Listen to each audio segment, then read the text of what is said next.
Welcome back, Mongo Fix. Well, Mongo real good, buddy. Just bought a great big dually. Hit a Chevy Silverado, hit a 3500. Of course, they call it a dually because it got dual wheels and tires on the rear axle. Mongo good, buddy. Wanted Mongo to check it out, see what he think, give her a good look over. For starters, everything looked great on the outside. The frame looked beautiful, especially for a Rust Belt truck.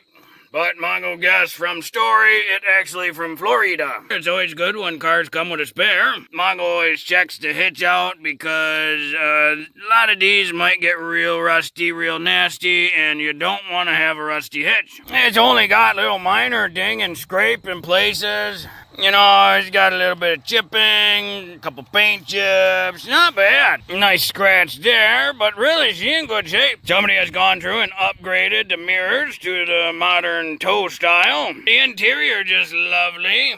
Somebody upgraded the stereo already. One thing Mongo really like about Chevy trucks, all your Silverados, Yukons, Suburbans, Tahoes, all the Chevy trucks. If you want to know the details about the car, Chevy put what's called a RPO sticker in them. All Chevy vehicles have an RPO sticker somewhere, and in all the big trucks, it is in the glove box, right under here, right there. That is your RPO sticker. Mongo think it stands for regular production order or regular production option, something like that.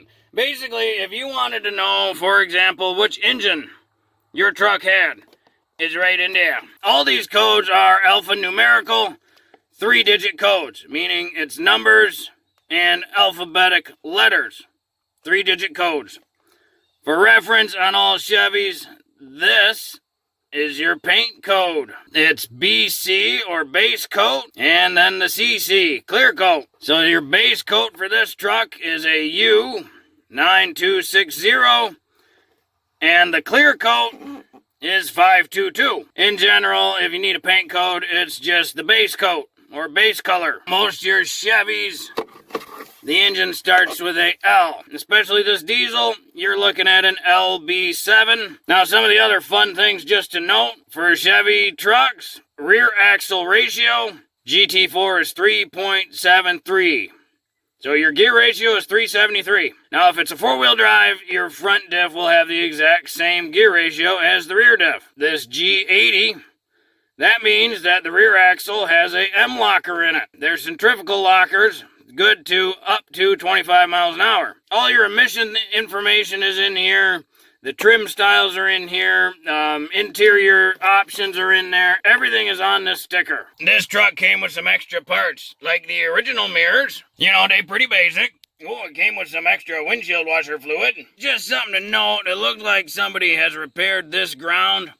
There's a ground that goes from the hood pin right there, this little loop, to the firewall right there. A lot of times they corrode out real quick. They're usually an exposed braided thing like this. And for some reason, they corrode real easy. Things look clean. One of the previous owners definitely liked and cared about this truck a lot. And that's a good sign when you're looking for a truck. This truck only got 202,000 miles. That's real low. Personal miles. Well, since this new, might as well push and hold, reset that. Oh, business miles, well, might as well reset that too. Why not? You can't reset the hours. 6,000 hours, that's a lot of hours. Did a lot of idle time like most diesels do. But that low miles. Uh-oh, check the washer fluid. It must be low. Well, that's a squeaky belt. Something very squeaky in there. Checking washer fluid always makes Mongo chuckle, because right there, the washer fluid, see the symbol? It's got the water fountain on the windshield, and the car is half filled with fluid. But, how are you supposed to check that? You know, some cars have like a little dipstick. They're very few. There's very few, but some have it. But either way, yep, that look empty, but who knows? Because technically that container runs all the way down, and it's actually a big, huge reservoir down here. It's somewhere behind there. way back there. So the check really means fill, because there is a sensor down there and it only gets tripped when it's empty or close to empty. So we got some regular junk washer fluid and we're just gonna top her up, you know, and we're gonna try not to spill it all over the place. So Mongo guessed, yeah, full. At least it look full now. Well, everything under the hood look real clean. All the parts look clean. Not, you know, there's not a bunch of grease and oil on the valve cover, gasket area there. It doesn't look like the brake booster leaking. Sometimes when they get bad, they just get covered in oil. Just for reference, the power assist for the brakes, it's run off the power steering pump. So it's a hydraulic assist. Instead of like most of your cars and small trucks where they're vacuum assist and they got that big vacuum canister there, these are hydraulic assist. Now, for some reason, the fuse box open. The guy Buddy bought the truck from said that there was a mouse living in there. Got some tape. So there was a repair that was done. Evidently, they didn't put the cover on, but the guy gave him the cover. So we're going to put that on. Got pretty new batteries. Very nice. And it's got 2 of them batteries. I get this fuse box cover back on. We got a couple 13mm bolts here to take off. Those 2. And then these 2. We gotta get this bracket out the way. Also, if you wanted to take the cover off, you gotta get this bracket out of the way. Get some of the leaves and junk out of here. You shouldn't operate without the cover on there just because it's not like there's any sort of seals here. You don't want water and debris and junk getting in there. Now we can get our fuse cover on here.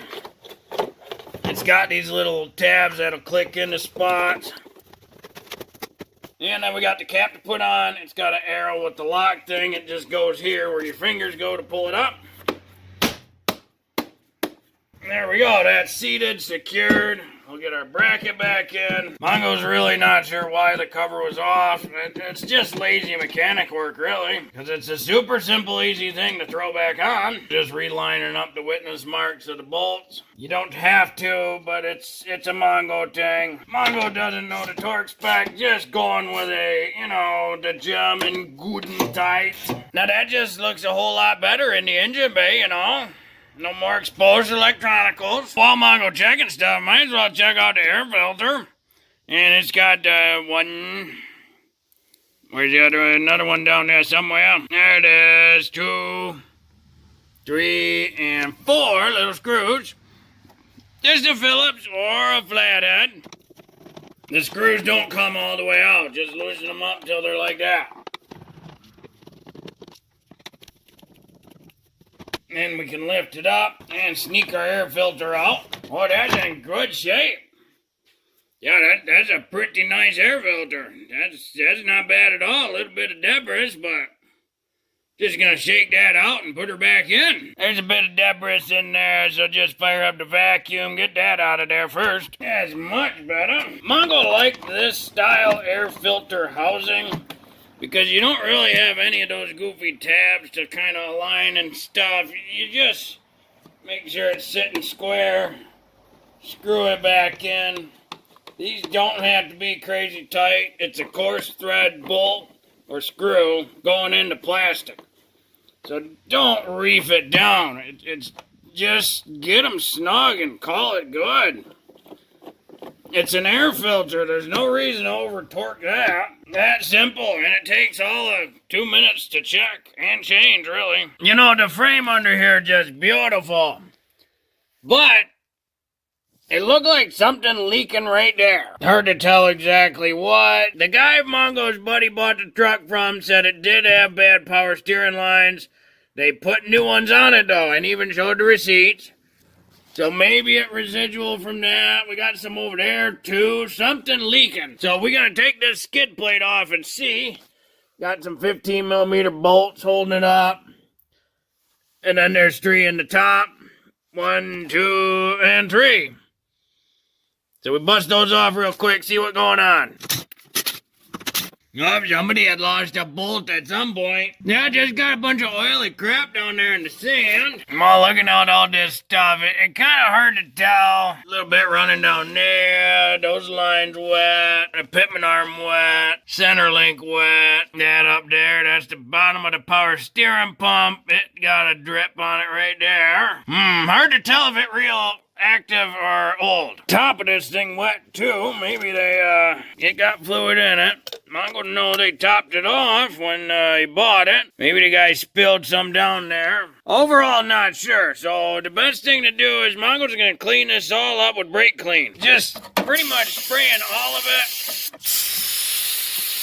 Mongo's got some cardboard down there to make sure it doesn't get on the concrete, but we just want to make sure all that oil goes away. So that way, if we get a new oil drip, we know it's new from now. Because there might be a leak, but with the current status, it's really impossible to know. This thing, it's best to scrape off as much dirt and debris as you can. Clean it up as well, so that way, if it drips again, we know it's from this. If it doesn't drip again, we know it was just residual from the leftovers, you know? That's a lot better. And now, we just gotta use the truck and see if the drips come back. Well, hopefully this video will help you if you have a new car that you wanted to check out, or if you're shopping for a vehicle and you wanted to check some basic stuff. Mongo's buddy's super happy about all the different things we checked and did. Well, if you like this video, be sure to like this video. If you like this video and other videos from Mongo Fix, be sure to subscribe. Mongo always working on all sorts of stuff. Mongo, thank you.